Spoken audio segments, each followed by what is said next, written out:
Alrighty, folks. We've gone over the journey we as a community underwent to discover the April 2025 special format, so now let's get into the specifics of what this new environment has to offer.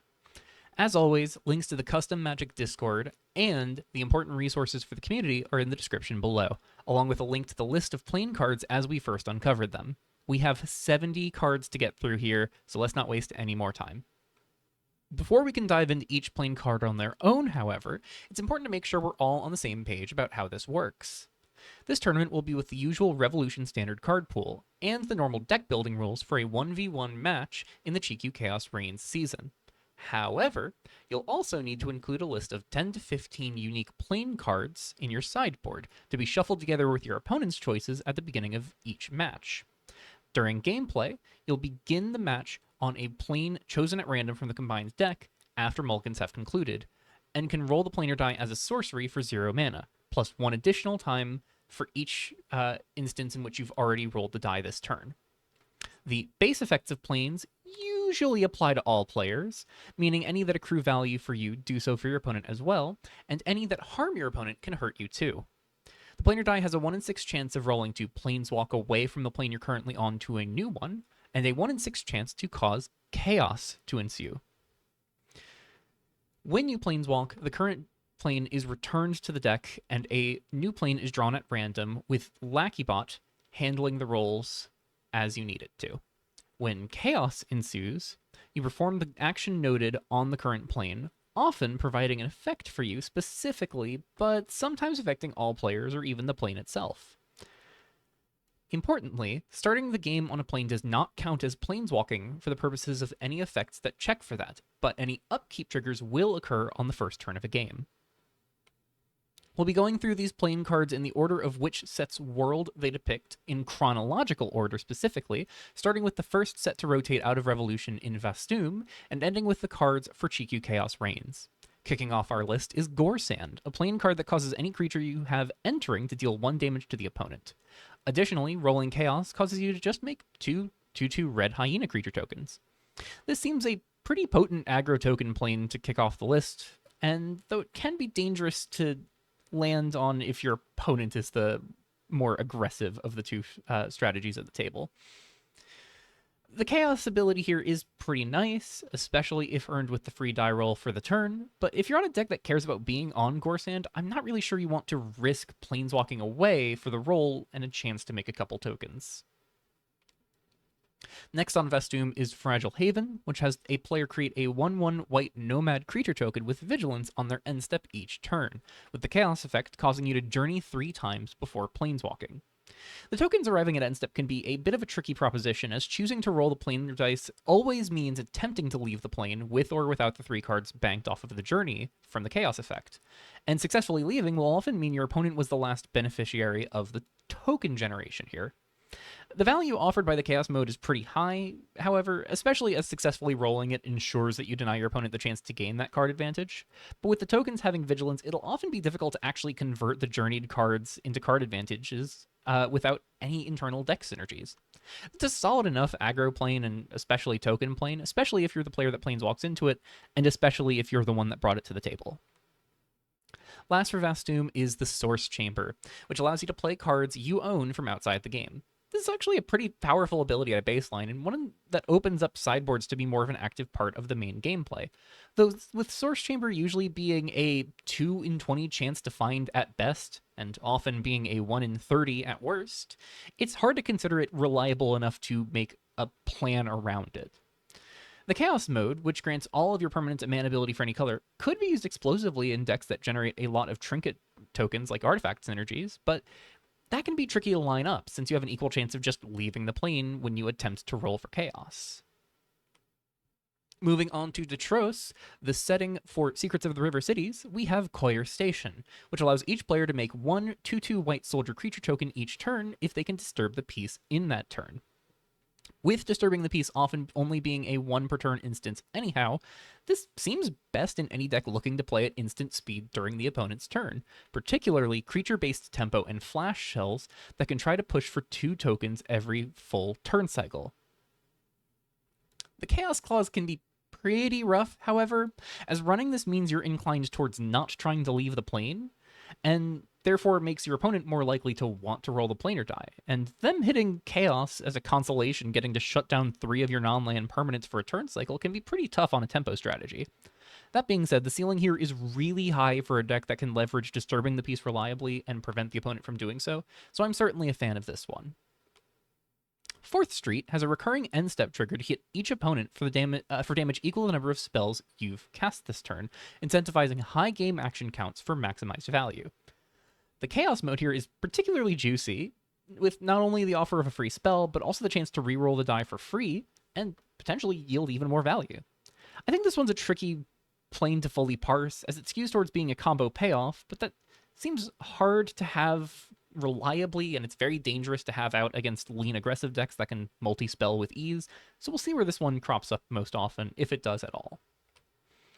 Jericho's Abandoned Office plays into 2 primary synergies, asking players to cast 2 spells in a turn and care about artifacts in some capacity, as fulfilling the first condition yields you a clue token. Decks capable of playing at instant speed could potentially get 2 clues a turn of full turn cycle, which gets out of hand with the Chaos mode, turning your non-creature artifacts into 3/3 creatures for the turn. But once again, with the Chaos mode being a payoff that risks you leaving the plane you're getting the synergy from if you hit Planeswalk instead of Chaos, I think it's not a great hope for these 4/4s to swing the game. That being said, there's enough artifact token-making planes across the list we'll be covering that I am intrigued by how this could slot into those kinds of shells. Last for Detros is Veda's Club, which gives each player spectacle costs for any spells in their hand on their turn,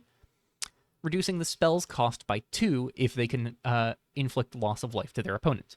This push is really hard for an aggressive strategy that could best weaponize it, but it could also just play into any decently solid mid-range deck that can push damage. The Chaos mode here does have some funky interplay, sneaking one of your creatures through a wider board or shutting off a soul blocker to push with all of the creatures you have, but it can be risky to try and rely on the Chaos mode as always if you're relying on the static ability. However, the cost reduction mode does run out of value as the game goes on, which makes rolling to change planes or roll Chaos a more reasonable strategy as you run out of cards in hand, which makes this a pretty safe plane to build around and roll to get away from. Kochiba Port picks off our first batch of GQ plane cards referencing our original visit to the plane, with this one reducing the cost of players' spells during another player's turn.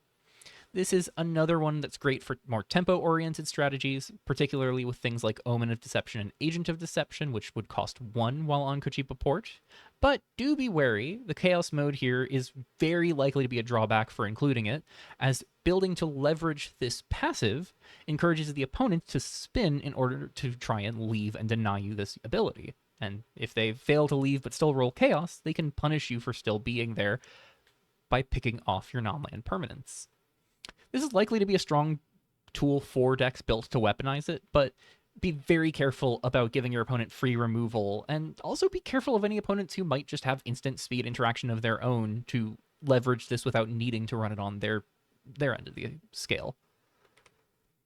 Professor Maple's Lab is more of an incremental value piece, best in leaner aggro decks, supplying you with +1/+1 counters over time on your smaller creatures, and giving you your choice of creature token when chaos ensues, with a 2/1 first-striking red weasel, a 1/3 blue, vigilant blue crocodile, and a 3/2 green plant representing the 3 starters seen on the card. This runs into a similar spot as with the previous plane card, where decks looking to best leverage this base effect risk giving the opponent a valuable resource against them if they roll chaos while attempting to planeswalk away. That being said, the natural timer on how long this remains useful for you does mean that you have incentive to roll for chaos as well, and the immediacy of the first counter upon arrival can be nice to swing combat math before moving out of your first main phase. If you're jamming creatures lower on the curve, this could be a worthwhile inclusion, especially if you're on a deck with any +1/+1 counter synergies. Remembrance Tower is the first of many spicy mill tools in the playing card roster, with this one milling each player for 2 cards on arrival and when a creature dies.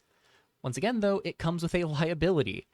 The Chaos mode providing reanimation effect for creatures with mana value less than the number of cards in your graveyard means an opponent attempting to flee could just get a powerful creature that you milled over instead. If a mill strategy can work, this seems great, but it definitely comes with high risk, and means you'll probably want to include some creatures worthy of reanimating in case you're trying to leave the plane. Last for the first batch of GQ planes is Ruins of Missing Notes. which causes cards leaving the battlefield to get exiled with unknown counters on them instead of going where they were supposed to go. It also has a clause making planeswalking away instead become an option to have chaos ensue, meaning that if you want to roll for the chaos mode, you have a 1 in 3 chance of it instead of a 1 in 6, making this far more reliable to build around if you're the one who included it. The chaos mode itself has a lot to like, with you being able to pick any exiled card with an unknown counter on it and get that as a permanent resource from exile, or at least for as long as it remains there. However, the drawback is that if you pick an exiled card this way and don't use it immediately, you give your opponent the time to roll and try and pick that card as well to deny you that tool. That being said, this seems like a really strong utility plane for controlling decks, though the chance for your opponent getting back their creatures with chaos can be a little risky. They do at least still have to spend mana on it, so pretty solid at the end of the day. Next is Kutalia, with Butani Pass giving each player a landfall trigger to make 2/2 red Yetis. The Chaos mode here can help you break parity as both players generate tokens, with you being able to have one of your creatures bite something, and do so for double damage if you have a Yeti do the biting. It's especially nice that the Chaos mode hits any target, meaning you can have a Yeti hit your opponent for twice their power directly if you're able to pressure them low enough, though often the board stall nature of this card skews towards using Chaos to pick off opposing creatures, especially Yetis. This is a stellar plane to plan for, however, especially if you're on playsets of Redeveloped Cityscape and Primal Fissure, and the time gate of running out of lands to play gives you a clean reason to attempt to roll the planar dice once you start reaching that point. Kembul the Sacred Valley is our first plane with a clause checking for you to begin there, causing its ability to trigger for the active player on their first upkeep of the game. The ability to have a plane grant board-wide protection for both players can be pretty handy for slower decks spinning away from aggressive planes and trying to buy themselves time against wider boards. And the Chaos mode is a very powerful effect for a plane you have no reason to stick around on, copying your next spell for each duplicate of that spell currently in your graveyard. Solid protection and solid value, especially when slower decks are much more likely to be spinning the wheel as much as they can, seems pretty safe to include. Ruins of Perokatsang is a particularly brutal plane to run into when not adequately prepared, as it can strip away a card in hand, a creature, and a land in play, and a chunk of life for each player. Notably, this only occurs when you're arriving here and not at the start of the game if you begin here, which does make it capable of doing far less if you happen to start the game on the Ruins of Perokatsang. Is another powerful plane card with a great chaos ability, coupled with no real reason to remain on the plane, so you have more reason to spin the wheel and roll the dice trying to flee. However, do be wary that the life cost that comes into play with playing cards from graveyards for free could be a liability against more aggressive strategies. Tambara Totem Forest gives each player an aura with Umbra armor that they can enchant onto any permanent they control, providing some additional protection for critical game pieces if needed, and it's another plane that incentivizes spinning for chaos thanks to its one-shot base effect. The Chaos mode here can be somewhat unreliable, really demanding you be on a deck that wants creatures to be enchanted for maximum value, but with Theros Age of Trax's Blessing and Aura theme still kicking around in the field, this does feel fairly reliable if given the right home. Finally, for Kutalia, we have the Veilgate, which gives players a Surveil 1 trigger on each permanent that enters under their control. This works insanely well with anything that generates trinket permanents over time, particularly things that care about graveyards such as Aqua Crew Flagship, and the Chaos mode here gives a nice reward for taking the chance if you've run out of cards in your hand to leverage the Surveil triggers. This might be one of my favorite plane cards of the whole bunch, for reasons you can probably surmise solely from me invoking Aqua Crew Flagship as a potential synergy piece. Next plane we're visiting is Gariv, starting with Before the Chasmal Rift, which makes you a 0/1 Eldrazi spawn that sacrifices for a colorless mana each time you play a card from outside your hand. Graveyard synergies, cast from exile themes, even from library with something like Gaze Upon Civilization. The Chaos mode can be safe to roll for, as you have an easy way to track whether or not you expect to get more value from the base trigger, and in fact, missing on the first die roll here can be a benefit, as the Chaos mode actively tracks how many times you roll the dice to push a bigger Trumpet Blast effect onto your colorless creatures. Greenglade Campsite is another token engine that occurs for both players on their turn, but unlike Fragile Haven, the token arrives at the upkeep to provide you more of an incentive to flee from the plane before your opponent can get the last bit of value here. The upside of Chaos granting a full board double strike and lifelink buff, like the enchantment creature only effect of Tambara Totem Forest, makes rolling to deny your opponent an upkeep with this all the more enticing. It is probably one of the best aggressive planes, especially if you can afford a couple of rolls of the planar die the turn you arrive to pop in, get your 2/2, and then dip out before anything helps the other side of the table. Thorn Chapel exists on the polar opposite end of that scale, locking out creatures from attacking unless they're angels, clerics, or demons. This control plane has the same drawbacks as some of our earlier planes, however, in the player wanting to leave, having more of an excuse to risk rolling chaos. The coin flip here means you aren't always guaranteed the best option in your situation, but a 3/3 and a 5/5 flyer are both pretty good when you're stuck otherwise unable to attack, regardless of whether this is gaining or losing you 3 life, especially if you're the aggressor against a slower control deck. I've seen folks label this as one of the best anti-aggro planes, but don't write off your aggro opponent just because this arrived to waste a bit of their time. Svergard kicks off with Halls of Valor, which causes attacking creatures you control to leave behind +2/+2 auras when they die.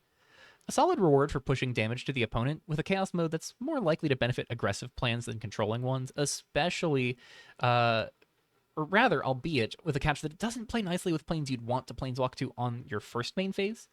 That being said, the additional combat can be brutal if the opponent isn't ready for it.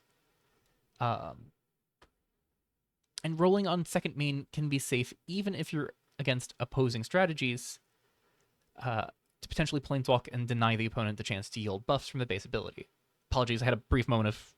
losing track of where I was on that script. But essentially, my argument as to why this is awkward on the first main for decks that want to roll the planar die on the first main phase is while this is a good effect in combat, if you're already here, you kind of would rather be rolling in second main, where anything that would have a combat trigger or have a meaningful impact on combat other than this is suddenly a lot worse. Moving on, Remains of Morag Mor is another one of the most exciting plane cards to me, providing you with a glyph token whenever you first appear on the plane or draw a card, and having you the chance to crack those glyphs for free if you cause chaos to ensue. This seems pretty explosive for artifact shells, guaranteeing you an artifact token every turn with a chance to generate more if you have synergies lined up to exploit this. And the fact that you can just try and flee once you've gotten the value you need and hit the chaos mode to make all of your glyphs free to sacrifice, there are some things you could include trying to leverage that chaos ability when you're ready to go. And again,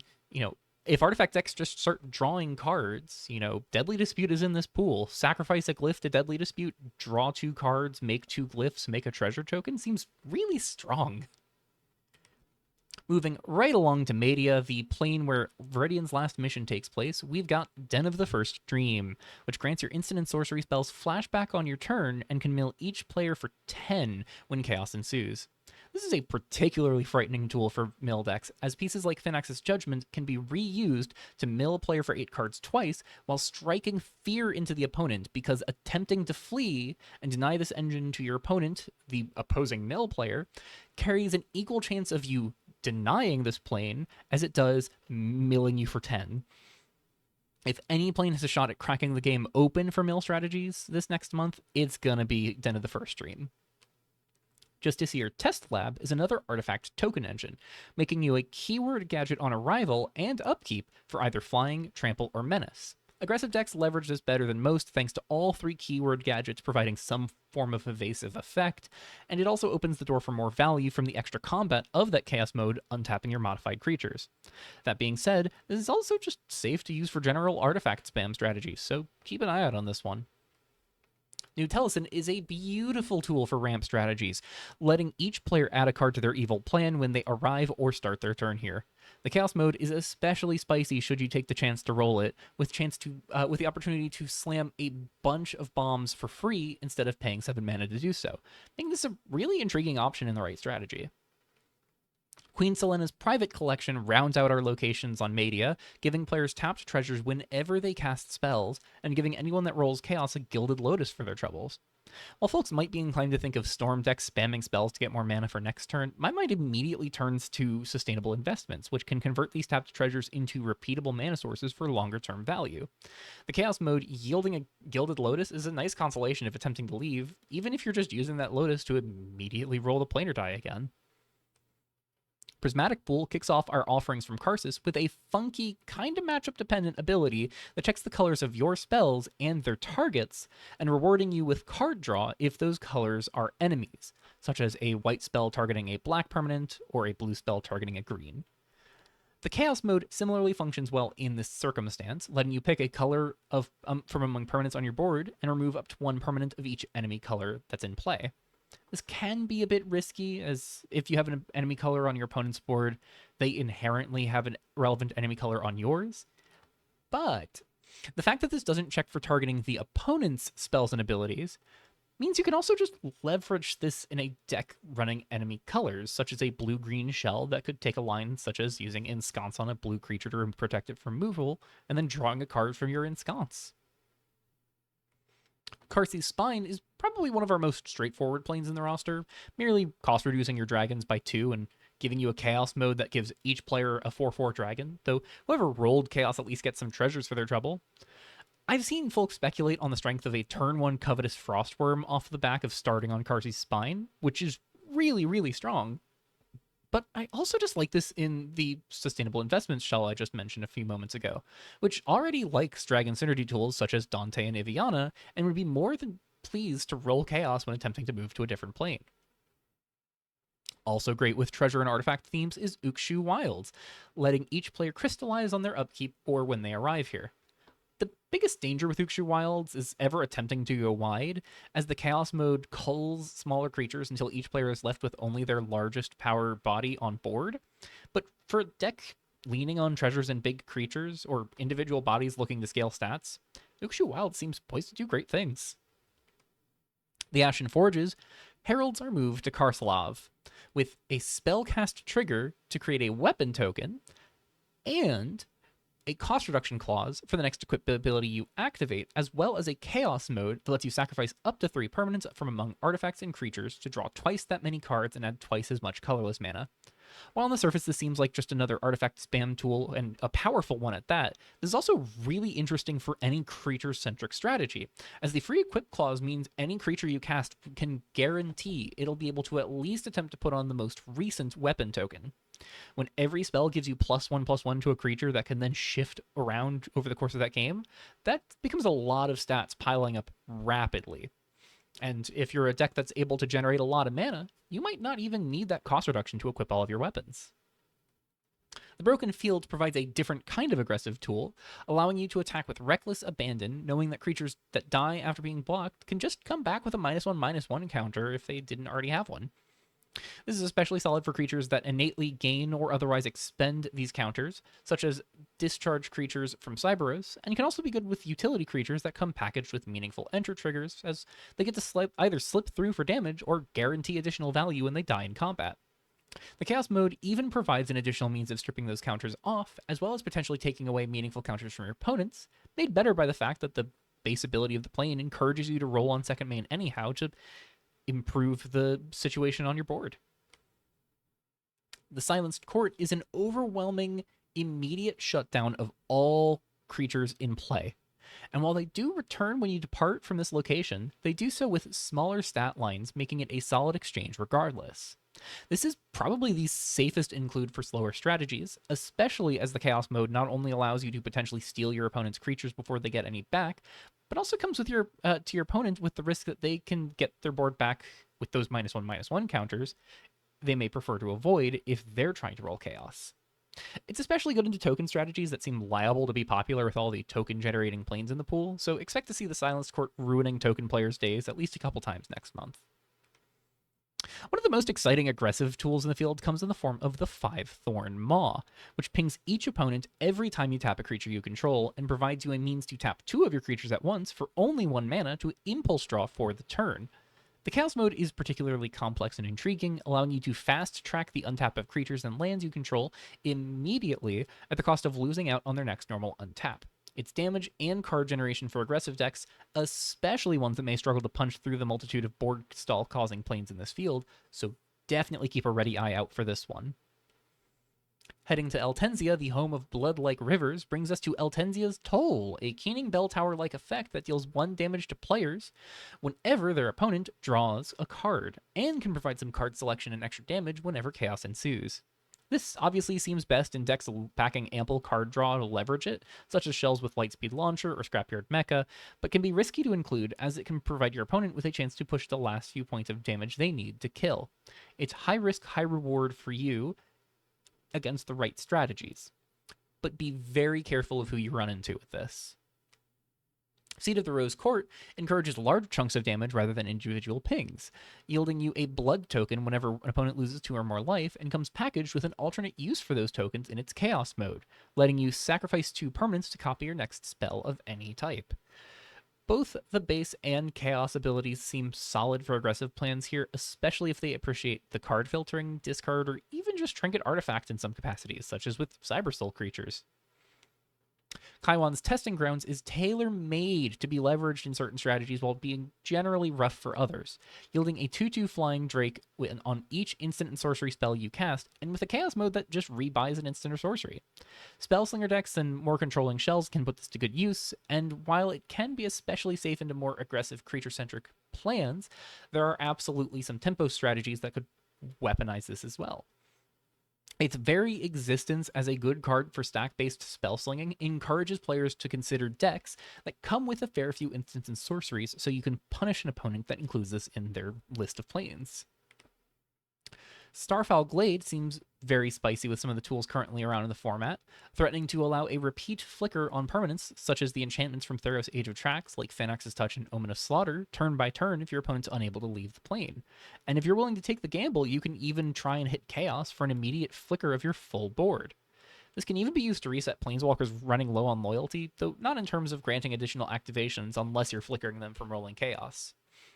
It's exciting for grindier, greedier decks, and definitely has some synergies making it interesting for decks that wind up sitting across from it. But I think if you're looking to play any permanents with good ETB triggers, you might want to look at Starfowl Glade.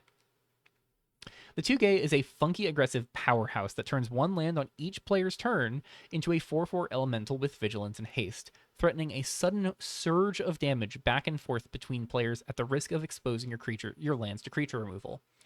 The Chaos mode can be a huge boon for anyone stumbling into it while trying to flee the high damage output by getting them any land from their deck directly into play. And even then, it's really not going to do too much to buy time, because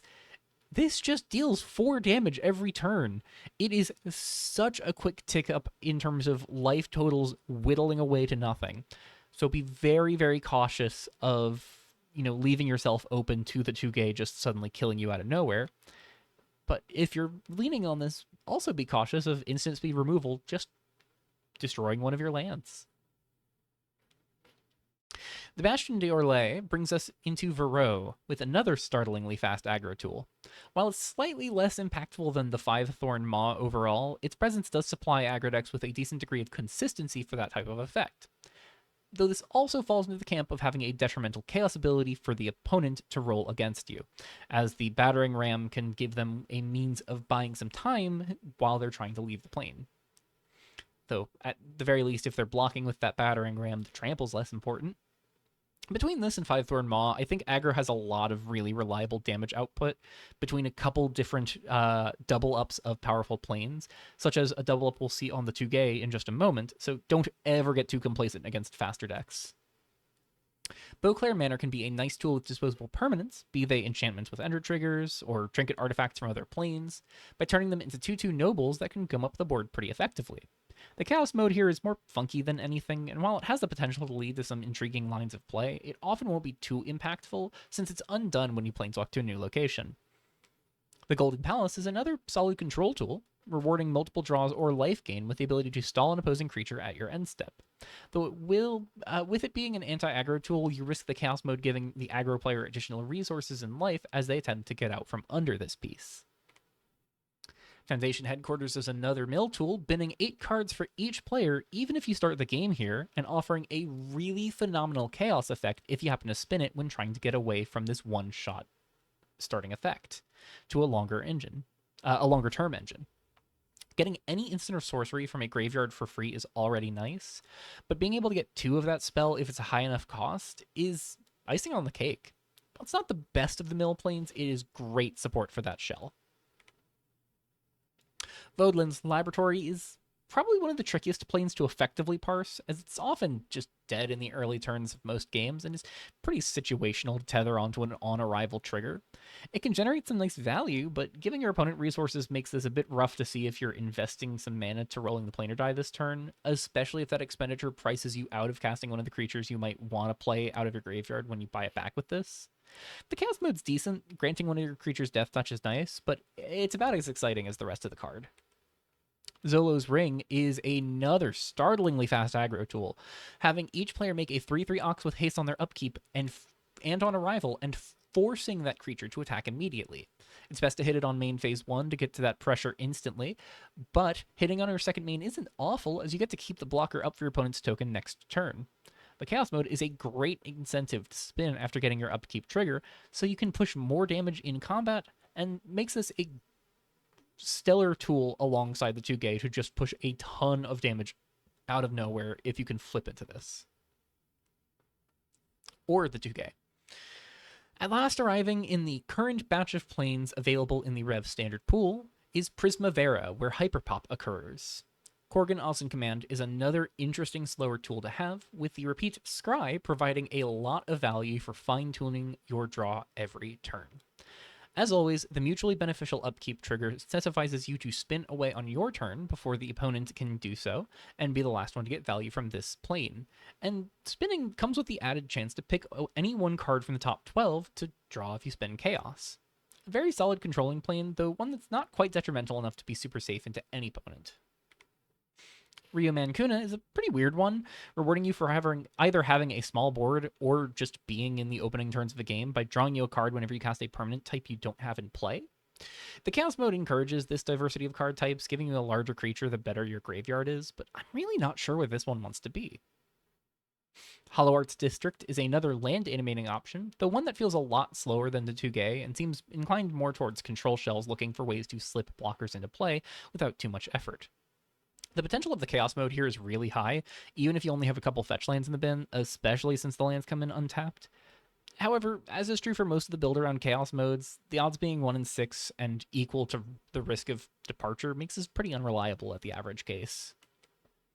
Sanjara Raceway is another intriguing tool akin to Feda's Club, providing you a sizable discount on your second spell each turn, and it provides us with our third additional combat effect when Chaos ensues, in case you're looking for critical mass there. I think something could be done here between Veda's Club, Karsi Spine, and Sanjara Raceway, all reducing the costs on powerful spells and enabling more big plays early. I'm definitely fantasizing about the chance to cast a sustainable investment for 1 mana as my second spell on the turn. Finally getting a glimpse of some canon locations is our trip to Theros, starting off with Akros, which provides a slight power buff and trample anytime a player attacks. This is a nice token tool at a baseline, but the Chaos mode indicates that you may want to skew towards tangible creatures instead to maximize the value here. Though it's more likely your opponent gets the Chaos mode, as running this probably means you're just happy to have the base Anthem around. Setessa is yet another way to generate additional mana cheat for a few strategies in the field, and is particularly tantalizing with those splashy 3-mana engines that can be cast off of 2 colorless mana. This, as with most of the 2-mana cheating effects, is always risky to give to your opponents, but it's also safe enough thing for you to attempt to planeswalk away from once you've gotten the mana from it, especially since the Chaos mode is likely to be good in any deck that might want the base effect.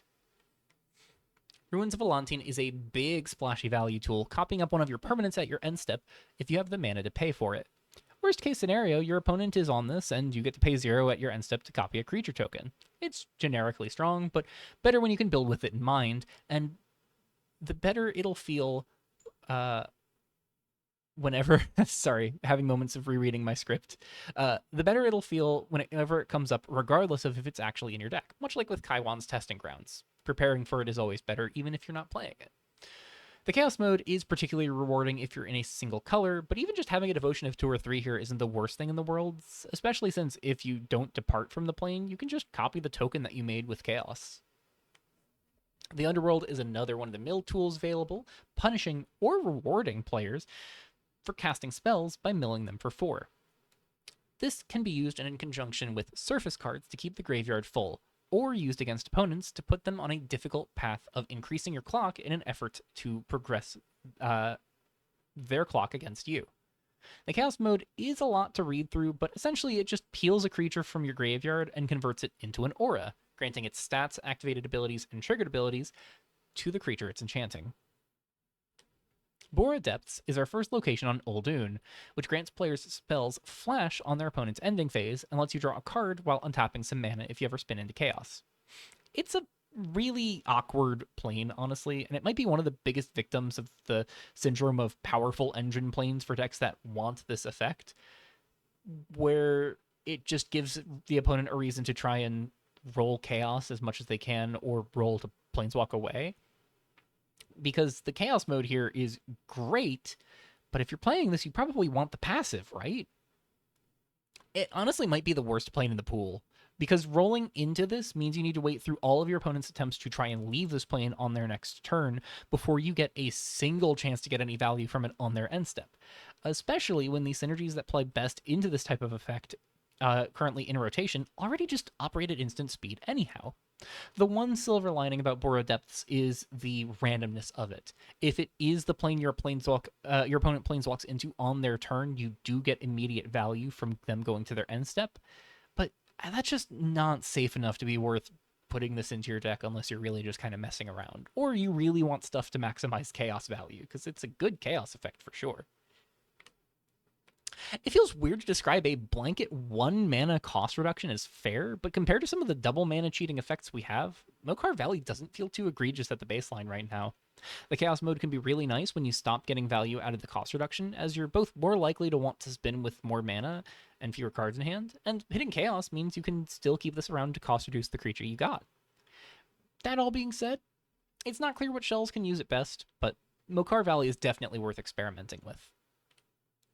Whitecliff is probably the single strangest option in the pool. It gains a bait counter when you arrive, and 2 more whenever Chaos ensues. It's a very random result-dependent card, as whoever is successful in Planeswalking away gets every last benefit from this plane, making it a mad dash to successfully spin the Planeswalk mode of the Planar die in order to deny your opponent any chance to get value from this. It's a neat sub-game, but it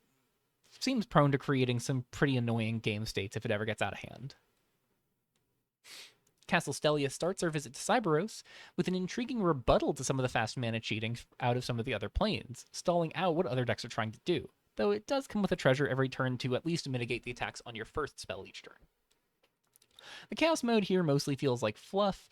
but the life gain does seem handy for artifact token spam planes like we've seen, especially with how many of them planes just absolutely shove damage into play. The Crossroads provides some additional incentive for playing a diversity of creature types, buffing one of your creatures on attack for all of the types among your non-coward attacking creatures. The Chaos mode helps you build this up by making more creatures of certain types, and while it could be fun to maybe try and slot this into a Golem shell as another way of generating Golem tokens, it's another Chaos mode that's just not worth building around. It's a decent aggressive tool, if nothing else. Heaven's Impact is one of the most straightforward build-arounds in the pool, up there with Karsi's Spine, but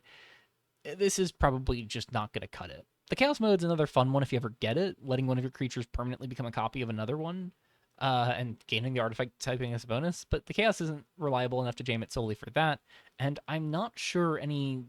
decks that are spamming artifact creatures are really urgently trying to include it. But hey, if you're spamming 1/1 Cyborg tokens or Construct tokens, it's a consideration. Lower Techian is kind of like the anti-Eltenzia's toll, punishing players for drawing or discarding, and proving to be a rather effective tool at punishing players for filtering cards out of their hand in particular. It is also a case of having a 1 in 3 chance to planeswalk away when you roll, but with half of those occasions coming at a high risk of additional damage from each player drawing up to 7. As the damage piles on from this, the card advantage of the Chaos mode becomes a huge liability for making the slower player at the table die, which makes this another terrifying aggressive tool to be on the opposite side of, even if it only acts as half of a Molten Vortex.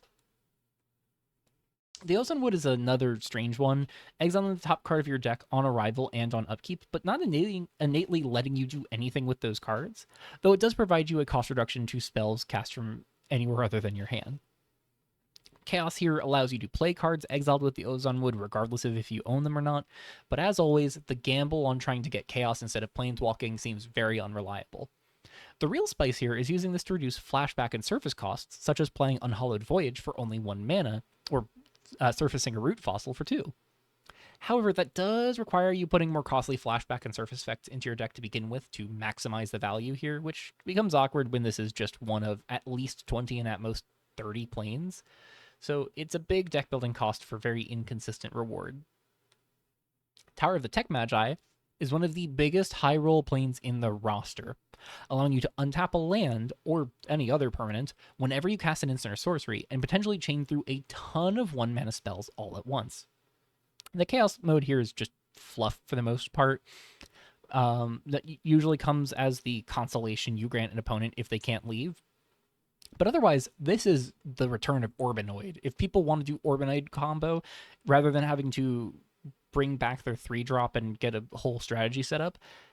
just spin the wheel until you arrive at the tower and have fun, folks. Traveling to Nylon gives us 5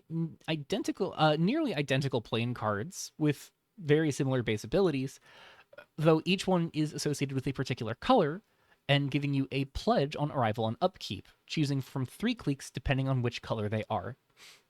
Skycrest Estates here offers you the white cliques, meaning you can choose to surveil 2, tap a creature, and potentially put a +1/+1 counter on it, or have the repeatable giving creatures +2/+2 for the turn. The Chaos mode is pretty splashy here, especially for go-wide decks that may already want to tap or the tap or buff clique. And since these are all Nylon planes that have upkeep triggers, it's not awful to just spin for the Chaos mode and accept potentially leaving the plane if it's denying your opponent the chance to spin it and make their own pledge.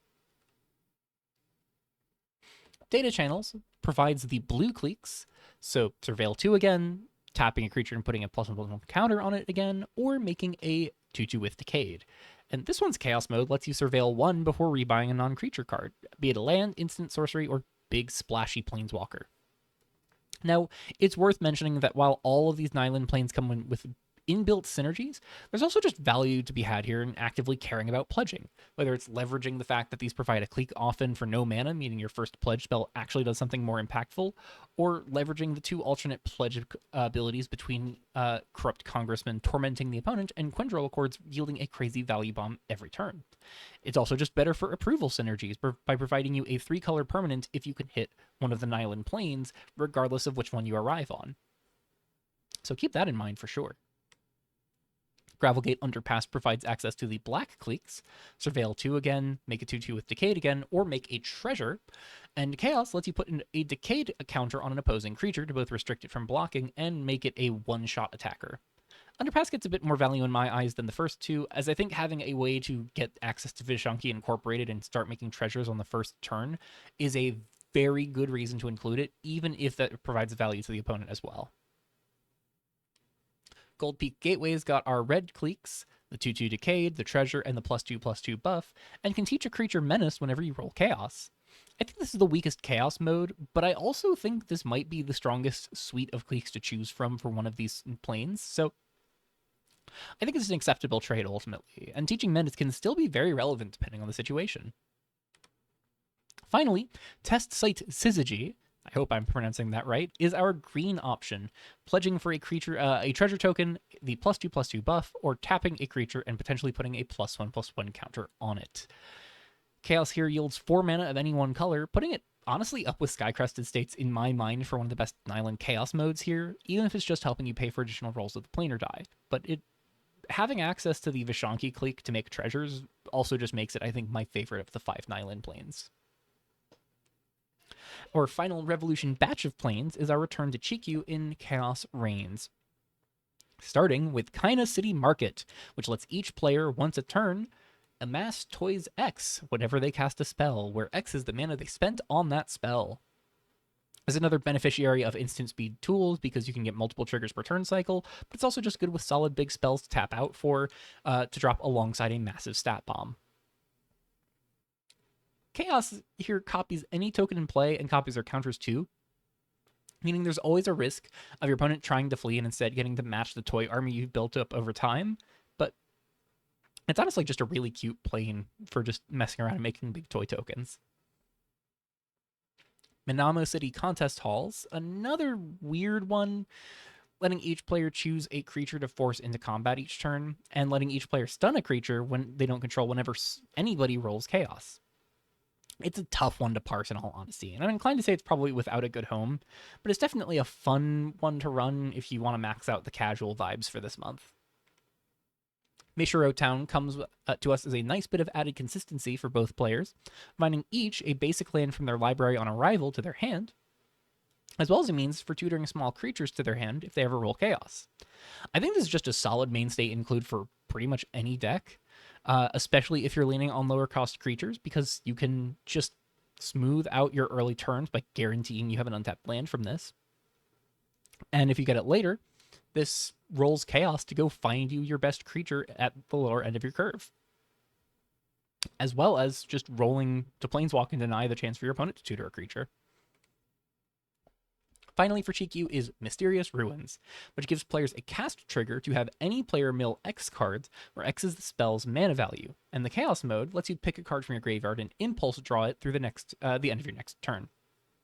The real spice here for the mill package is twofold. You can run some flashback spells that cast for less than their actual mana value and cheat on how much mana you're spending to mill your opponent with Mysterious Ruins more, such as All That Remains milling for 3 for only 1 mana, and Wade Through Spores doing it for 5 cards for only 1 mana.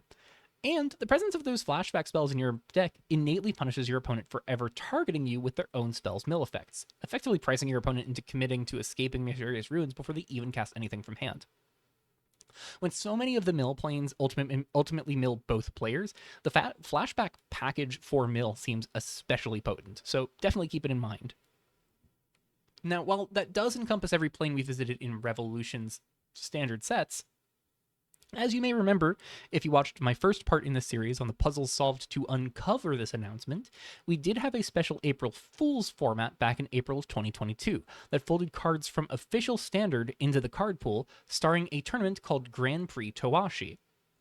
Well, if we're going on a journey through locations across the planes in Revolution's history, it wouldn't be complete without a plane card visiting this other crossover point, with this one playing into enchantment, equipment, and counter synergies by giving your modified creatures trample and card draw when they damage an opponent or an opposing planeswalker. The Chaos mode here isn't always worth spinning for, but 3 counters can be a big difference when they're giving creatures trample in the board stall. And that wraps up the review of all the different playing cards we have on offer in this special format. Now, our final video in this series will be going over how these can come together with the current standard card pool, and with April's patch notes not yet revealed, it's hard to fully establish what that environment is going to look like. As a result, the next video you'll see will be the April patch notes video in approximately 2 days from now, which is Monday, March 31st. There will not be a video tomorrow because tomorrow is April Fool's Day, and I really would like to avoid miscommunication and misunderstanding if I can. Part 3 of the Prep for Planechase buildup will come shortly thereafter, sometime later in the week, heading into the weekend. I have a lot of fun ideas for what to discuss in that video, and we'll be fielding thoughts from the community on what's worth showcasing in the build-up to that video. It might be scripted, it might be more off the cuff, and who knows, I might even try and reach out and see if we can do this as more of a community thing rather than just me talking off of a script. We'll see how all of that unfolds over the next few days, so until then, get excited for April and share that love and excitement in the Custom Magic Discord, linked in the description below. As always, I'll see you there in the Revolution chat. Take care, everyone.